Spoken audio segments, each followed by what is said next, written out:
The definition of investment is that you get a return on your money. And we've been spending more and more every decade on education. We've gotten no return and increased performance. It's not investment, that's just spending. Nationally, spending per student adjusted for inflation has more than doubled over the last 30 years, with test scores flat over that time. We're spending more just to stay even every decade.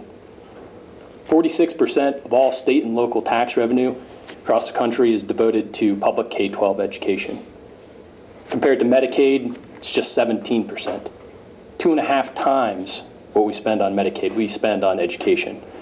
The structural problem in budgets at the state and local level is education. We can't continue down this road.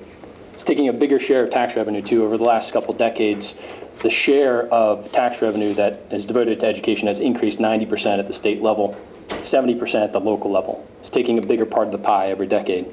We're out of money. We can't go on like this, even if we wanted to. The standard way of dealing with public education is over. That's just a fact. What we need is an investment model of education policy. And this is it, education tax credits. It's a proven way to save money, increase public school performance, and increase choice. It's an effective, efficient investment of our resources in education. We have decades of evidence and dozens of studies that demonstrate this. There's no shortage of evidence. Choice is the most intensively studied education reform there is. And what the evidence says is clear. It works. It works in Sweden, it works in Chile, it works in Wisconsin, in Florida, and other states. It's proven time and time again. But this is research with complicated statistics that the opponents of choice and competition in education will come up with all manner of reasons to object to. You know what success looks like on the ground is Florida, not just the evidence from these reports, but political reaction to it. In 2001, one Democrat voted for the education tax credit program. This last year, a massive expansion of the program was supported by 42% of Democrats, 52% of the Black caucus. That's because they know that it works. They see it. And honest researchers know that it works as well. I've spent years studying the most effective forms of education tax credit policy, and I have to tell you, South Carolina has it right on this.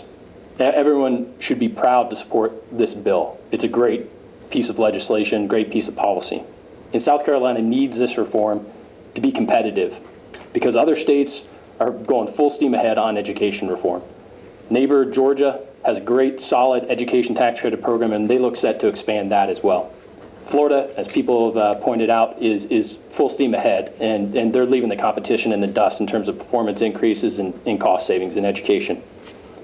South Carolina will be left behind without this, but with this legislation, they'll leap to the front of the education reform pack.